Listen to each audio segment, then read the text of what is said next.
सम्भाषणसन्देशसंस्कृतमासपत्रिकायां प्रकाशितानां बालकथानां ध्वनिप्रसारणम् इदं बालमोदिनी इति।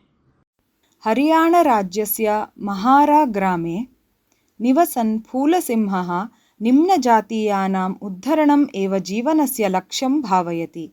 अथ कदाचित् पार्श्वस्थे मोटानामके ग्रामे चर्मकारबान्धवाः स्वीयोपयोगार्थं कूपं खातवन्तः, किन्तु तत् असहमानः यवनाः मृत्तिकाभिः तं कूपं पिहितवन्तः। भक्तः फूलसिंहः इदं न असहत। इदम् अन्यायं प्रतिरुध्य सः सङ्ग्रामम् आरब्धवान्।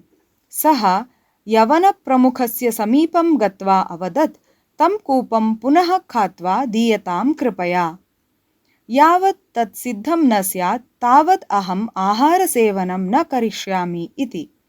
यवनाः एतम् उपहसन्तः घोरम् अवमाननम् अकुर्वन् तम् उन्नीय ग्रामात् बहिः निक्षिप्य सङ्कल्पः अयं यदि न त्यजेत तर्हि भवतः मारणं भवेत् इति अभाययन्। इयं वार्ता अचिरात् सर्वत्र प्रसृता। विभिन्नेभ्यः ग्रामेभ्यः शताधिकाः जनाः तस्य सन्दर्शनाय आगताः। तदीयं स्थलं मेलास्थानमिव जातम्। केचन यवनाः आगत्य अवदन्, अस्माभिः कूपखननं करिष्यते, निरशनं परित्यज्यताम् इति। किन्तु फूलसिंहः अवदत्, आदौ कूपः निर्मीयताम्, तदनन्तरम् एव निरशनत्यागः इति। कूपस्य निर्माणं न जातं, निरशनं तु अनुवृत्तम्। इयं वार्ता सर्वत्र चर्चाविषयः जाता।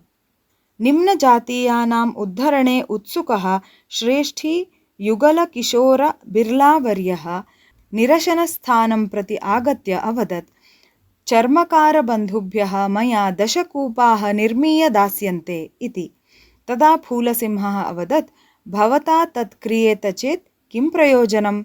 चर्मकाराणां विषये ग्रामस्थानां मनोभावः परिवर्तेत। तदर्थं मृत्तिकाभिः यैः कूपः पिहिताः ते एव तस्य खननं कुर्युः इति।